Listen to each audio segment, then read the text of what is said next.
Je vais corriger ton projet conception graphique pour un projet web, donc présentation du contexte cahier des charges. Donc Champagne Eco, c'est une entreprise familiale de vente de champagne de luxe depuis plus de 20 ans. L'entreprise dispose de plusieurs boutiques en France et souhaite à présent évoluer en proposant la vente en ligne. Contexte et besoins, donc l'entreprise a fait appel à vous pour maqueter le site internet. Le directeur a fourni une charte graphique. Le site devra retranscrire l'image, l'identité de la marque le plus fidèlement possible. Le design doit être clair et épuré et doit représenter l'univers de luxe. Donc, il sera nécessaire d'utiliser des images libres de droit. Donc, c'est très important pour les maquettes. Donc là, on a quelques exemples de sites avec des banques d'images libres de droit. Pourquoi libre de droit? Parce que si on prend n'importe quelle image sur Google, sans faire attention, on s'approprie le travail d'une autre personne. En plus de vouloir une présence en ligne, le directeur vous a parlé de l'enjeu principal de son site. Il souhaite promouvoir sa marque et permettre des livraisons partout en France et notamment à l'étranger. Donc on a la liste de ses clients habituels. Expression de la demande, réalisation attendue de l'apprenant. Donc on doit avoir le cadre du projet, donc un résumé du projet, le contexte de l'entreprise, les enjeux et objectifs, les livrables attendus, un benchmark, les considérations marketing, donc persona, conception graphique, brief créatif, charte graphique, spécification fonctionnelle, donc arborescence, contraintes, front et back, impact du RGPD, diagramme UML, aperçu des contenus, wireframe, etc. Et les spécificités techniques, donc le choix de technologie, l'accessibilité, la sécurité. Donc pour mener à bien la mission, on doit étudier le besoin. Donc à partir des informations qui ont été récoltées, on doit réaliser une réflexion marketing du projet. Pour cela, on va faire le cahier des charges, un benchmark d'au moins 2 concurrents sur l'univers de la marque du client, afin de s'assurer de bien identifier et comprendre les demandes du marché du client cible. Donc il faut 2 personas, donc c'est ce qui est attendu ici. Ensuite, concevoir une solution technique de l'application. Donc pour ça, on va faire de l'UML. Donc il faut diagramme de cas d'utilisation, diagramme d'activité. Et on a maquetté l'application. Donc il faut concevoir les maquettes des interfaces. Pour ça, on doit avoir le zoning, les wireframes et les maquettes graphiques. Donc c'est un travail individuel. Donc là, on a quelques outils que l'on peut utiliser. On a les livrables attendus. Donc moi, j'ai bien reçu dans un dossier zip ton travail. Donc c'est très bien. Là, on a le récapitulatif de tout ce qui est attendu dans chaque partie. Donc, je vais commencer. Donc, cahier des charges. Donc, cadre du projet, Champagne Eco est une entreprise familiale de vente de champagne de luxe qui souhaite développer sa présence en ligne. Le projet consiste à construire une maquette de site internet qui incarne l'identité prestigieuse de la marque tout en permettant des ventes et livraisons en France et à l'étranger. Donc c'est bien. Donc avec plus de 20 ans d'expérience, Champagne Eco s'est forgé une réputation dans la vente de champagne haut de gamme à travers plusieurs boutiques en France. Aujourd'hui, l'entreprise souhaite évoluer vers une stratégie digitale en ouvrant une boutique en ligne. Donc là, tu répètes un petit peu, mais c'est bien parce que ça accentue. L'objectif principal est de renforcer la visibilité de la marque à l'échelle nationale et internationale. Donc le site, alors moi je souhaiterais une ligne ici vraiment pour espacer. Le site devra promouvoir l'image de luxe de l'entreprise tout en offrant une expérience aux utilisateurs fluide et élégante conforme aux standards des sites de vente de produits haut de gamme. Le site devra également répondre aux attentes des différents types de clients, particuliers, distributeurs, agences événementielles, etc., pour permettre la livraison partout en France et à l'étranger. Alors, moi, c'est un conseil que je donne, mais soit tu sautes une ligne ici, soit tu colles. Moi, je te conseille de sauter des lignes parce que ça rend le texte plus agréable à lire. Donc, pour ce projet, l'entreprise demande un cahier des charges complet décrivant tous les aspects du projet, un benchmark et qui détaille les concurrents et les spécifications fonctionnelles et techniques du site. Donc, spécifications fonctionnelles. Donc, il faut une page d'accueil avec la bannière d'accueil avec un visuel fort, champagne de marque. Accès direct aux promotions, aux nouveautés, section à propos de notre histoire, lien vers catégorie de produits, mise en avant des produits phares, blog ou actualité, témoignages clients s'il y en a, footer avec informations légales, contacts, réseaux sociaux, etc. Catégorie de produits, donc les champagnes, les coffrets cadeaux, les éditions limitées, les accessoires. Et page produit, image haute qualité de produit, description détaillée, caractéristiques techniques.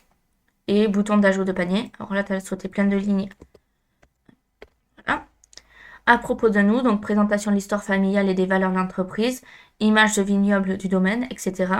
Actualité, donc article sur les événements, nouvelles collaborations, histoire autour du champagne, le contact et panier paiement. Contraintes front et back. Donc le design doit rester minimaliste et élégant, en cohérence avec le code de luxe, palette de couleurs sobres, typographie élégante. Intégration des animations subtiles, survol de produits, transition douce, responsive design, optimisation pour les mobiles et tablettes, accessibilité, respecter les normes pour les utilisateurs ayant besoin particuliers, contraste, navigation clavier, texte alternatif. Alors c'est bien, tu as pensé pour l'accessibilité numérique. Il y a aussi par exemple les personnes qui sont daltoniennes, les personnes qui sont dyslexiques aussi, donc qui ne voient pas certaines formes de lettres, c'est-à-dire par exemple, ça pourrait être des lettres arrondies, qu'ils n'arrivent pas à bien lire, ce genre de choses. Mais le fait d'avoir un tel texte alternatif, c'est déjà bien.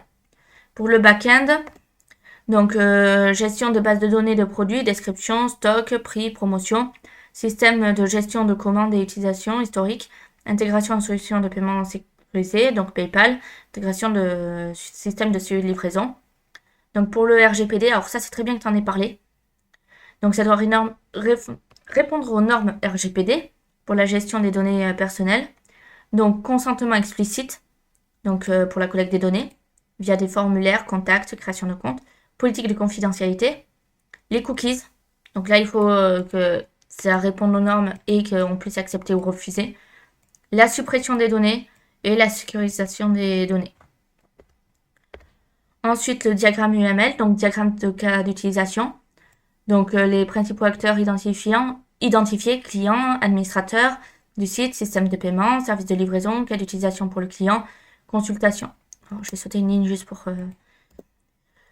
Consultation du site, recherche de produits, ajout au panier, identification, paiement, suivi commande. Pour l'administrateur, gestion des produits, mise à jour des contenus, gestion des commandes, gestion des utilisateurs. Diagramme d'activité décrit le parcours utilisateur, type depuis l'arrivée sur le site jusqu'à la finalisation de la commande, inclut des étapes comme la navigation dans la catégorie, l'ajout de produits au panier, la validation de la commande et le paiement. Donc oui, j'irai voir. Et les wireframes, réalisation de croquis de base, page d'accueil, produits, etc. Déposition des éléments essentiels, header avec menu, barre de recherche, call to action. Donc ça, c'est très bien de le mettre. Présentation des sections clés comme les descriptions, produits, images, boutons achat. Donc pour ce qui est du choix technique, donc pour le futur site Champagne Eco, langage et framework, HTML5, CSS3 et JavaScript pour le front, utilisation de Bootstrap pour un design responsive sur développement rapide, React.js ou Vue.js pour une expérience utilisateur fluide et interactive. Alors, le truc c'est que pour moi tu vas pas mettre tout ça, mais directement, si tu mets React.js, choisis soit React.js, soit Vue.js, et dans ce cas-là, ça sera React Bootstrap ou Vue Bootstrap.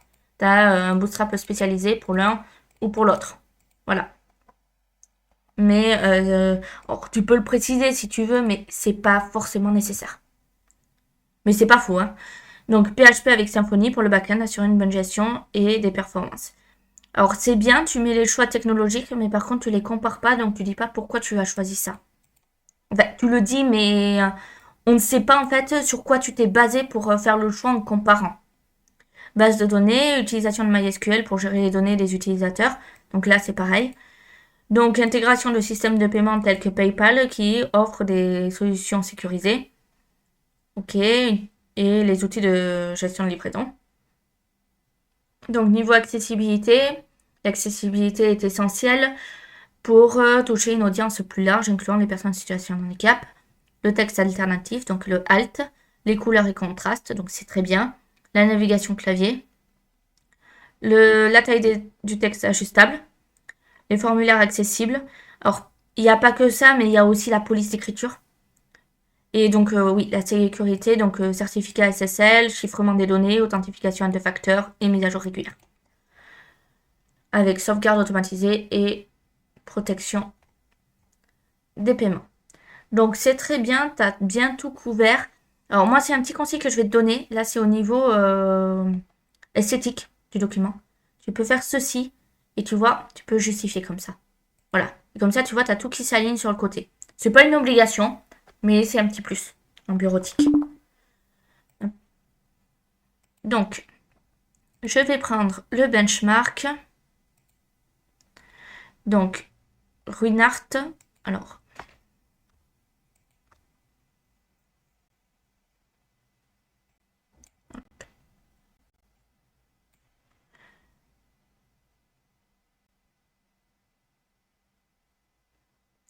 ok, très bien. Et on est en France et on met son âge, d'accord.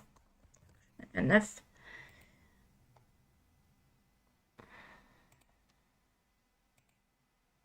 Alors, je peux pas. Je ne peux pas cliquer sur valider. Je ne peux ni accepter ni refuser tous les cookies. Bon, je vais continuer. Donc, aspect visuel, design épuré et élégant, privilégiant le blanc et le doré, créant une impression de luxe et de raffinement. Charte graphique, typographie sophistiquée, cohérence avec les valeurs traditionnelles de la maison, mise en page minimaliste, l'accent est mis sur les visuels de qualité et la fluidité de navigation. Donc un petit truc, tu vois, là par exemple, j'ai pas pu ouvrir à cause d'un bug. Ça aurait été bien d'essayer de mettre une capture d'écran de la page d'accueil en mettant le lien juste en dessous. Fonctionnalité, donc catalogue produit, détail soigné sur chaque cuvée, accompagné d'images haute définition, processus d'achat disponible pour certains pays avec géolocalisation automatique, mobile friendly, très bien optimisé pour les appareils mobiles. Donc livraison internationale pour certains pays, newsletter. Expérience utilisateur, navigation simple et rapide, très peu de sous-menus, temps de chargement très performant et améliore l'expérience haut de gamme. Donc on peut suggestion de produits selon la géolocalisation. Donc champagne pommerie, donc un aspect visuel raffiné avec un contraste de bleu et de blanc, design moderne mais élégant mettant l'accent sur le patrimoine de la marque. Charte graphique, utilisation de stratégies de bleu emblématique renforçant l'identité de la marque. Pour l'expérience utilisateur, le temps de chargement est plus long. Ok. Donc là, on en a un dernier. Donc, ok. Donc là, pareil, d'après ce que tu dis. Donc là, ça montre que Champagne Eco doit trouver l'équilibre entre le raffinement visuel de Ruinart, la modernité interactive de Moet et Chandon et l'expérience utilisateur fluide de Pommery. L'accent, donc moi je sauterai une ligne encore. L'accent doit être mis sur l'identité de luxe de la marque tout en facilitant l'expérience d'achat en ligne et en offrant des services de produits personnalisés pour attirer et fidéliser les clients. Donc c'est très bien. Alors là, tu vois, c'est assez, comment dire, c'est bien parce que tu vas à l'essentiel avec ta liste à puces. Mais par exemple, supposons que tu aurais eu 5 lignes de plus ou 7 lignes de plus. Pense à sauter des espaces pour que ce soit plus lisible, tu vois. Mais sinon, c'est bien. Alors, j'ai parcouru rapidement, mais la manière dont tu l'as montré, c'est très clair. Moi, j'aurais fait aussi sous forme de tableau pour poser le regard, mais ça peut se faire ainsi, c'est très bien aussi. Alors, maintenant, on va faire les personas. Alors,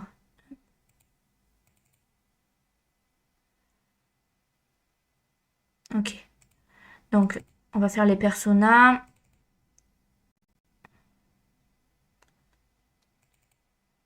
Donc, c'est...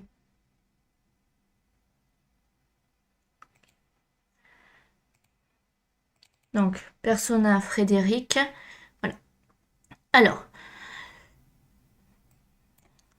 Frédéric Dumas, animateur de champagne pour des moments de convivialité en famille et entre amis. Il recherche un produit de qualité pour les occasions spéciales, mais également pour des petits plaisirs au quotidien. Très bien. Donc là, c'est bien parce que tu as mis la liste des réseaux sociaux qu'il utilise. Objectif et défi, trouver des champagnes de qualité pour les célébrations familiales et pour enrichir sa collection personnelle. Le problème qu'il y a, c'est le manque de temps pour aller en boutique et souhaite des recommandations personnalisées.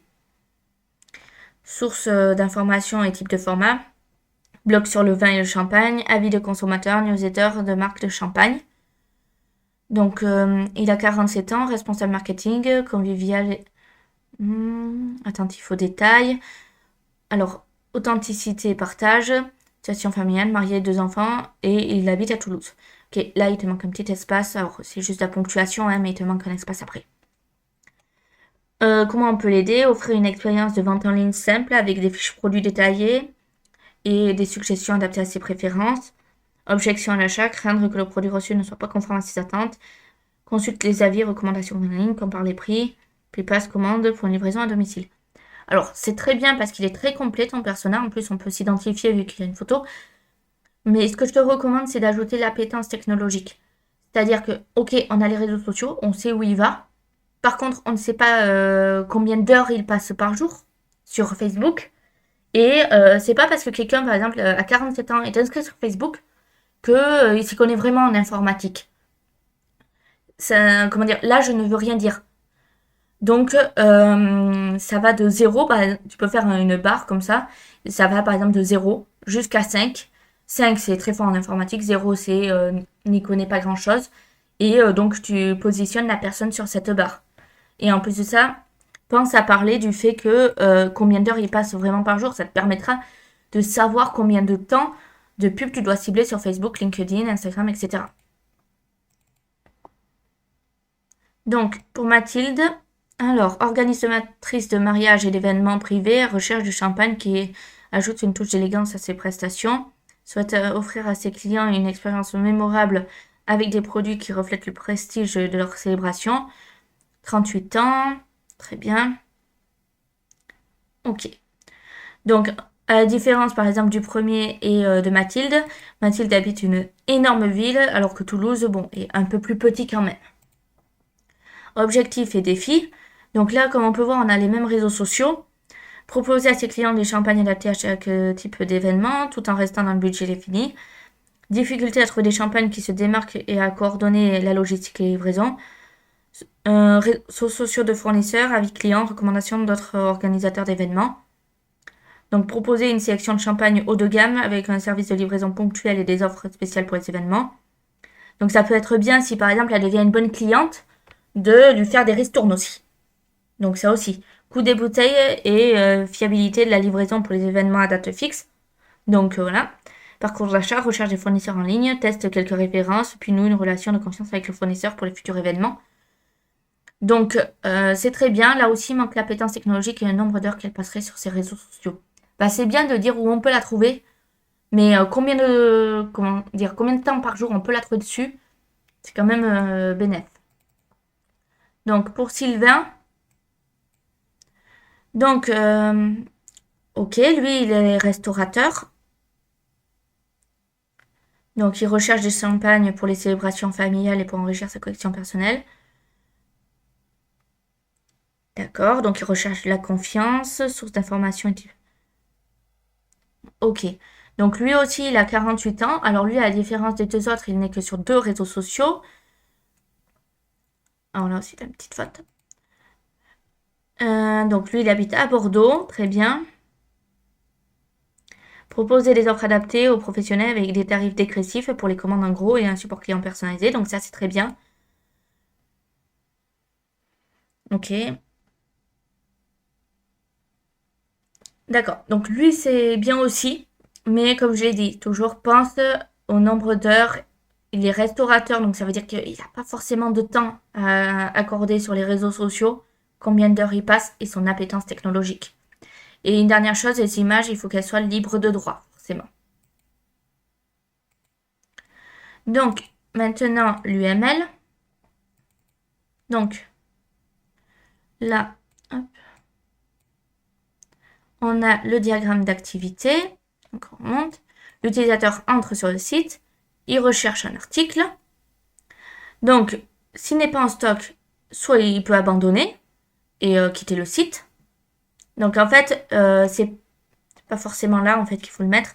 C'est en bas. Donc, ça veut dire abandon. Tu mets une flèche qui va jusqu'ici. Tu n'as pas 2 sorties comme ça. Voilà.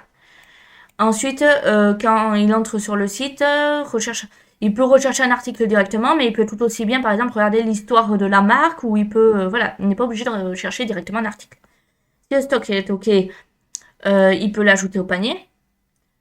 Il peut valider le paiement. Alors, il peut aussi, par exemple, là tu mets identification ici.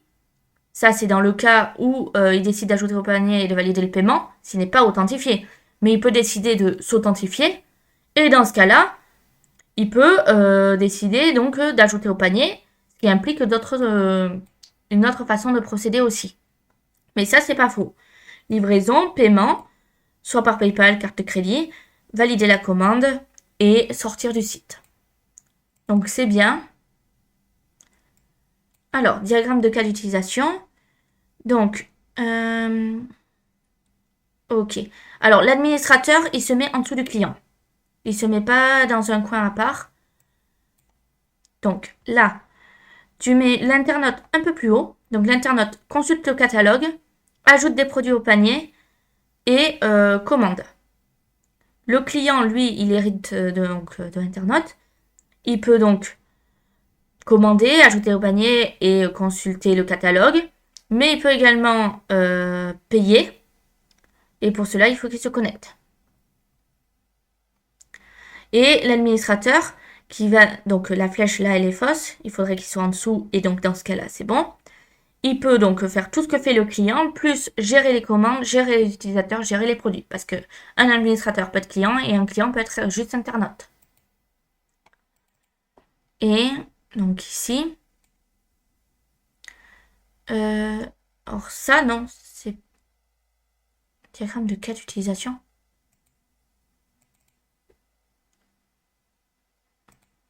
C'est ça. Ok. Alors si on regarde.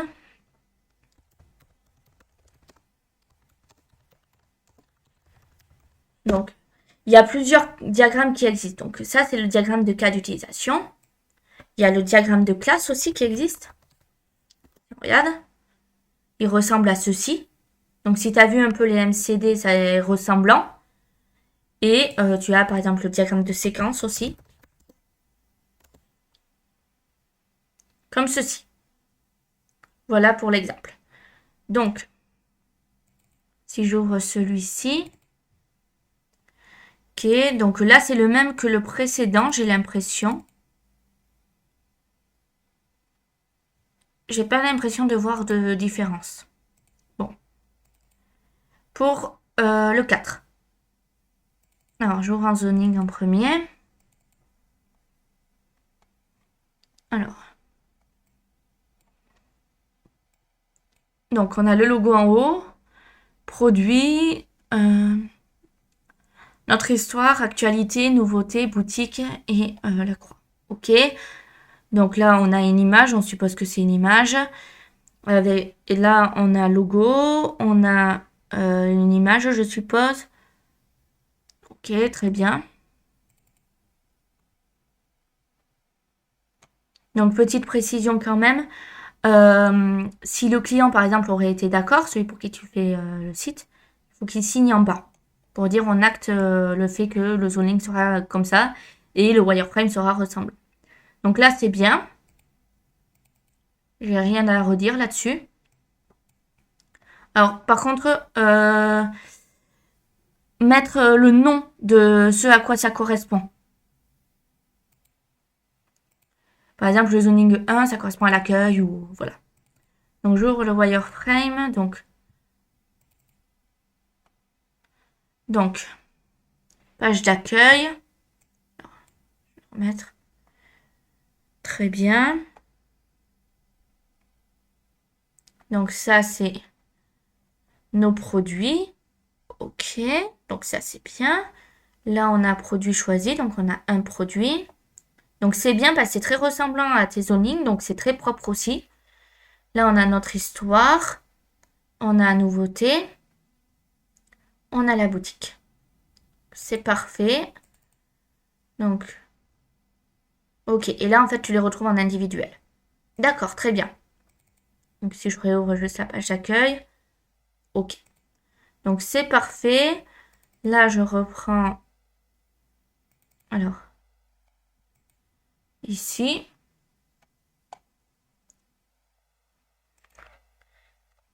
Donc, j'ouvre.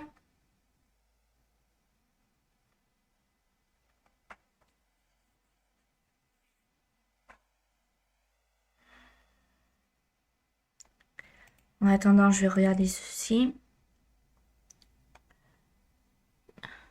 Ok, très bien, c'est parfait. Donc si on regarde... Ah, tu vois, là, c'est un petit problème qui peut subvenir. Donc c'est pour ça que c'est très bien que tu m'as envoyé l'image à part. Parce que je n'ai pas les accès. Donc il faut que je te demande l'accès. Mais sinon, c'est très bien. C'est du bon travail. Continue comme ça.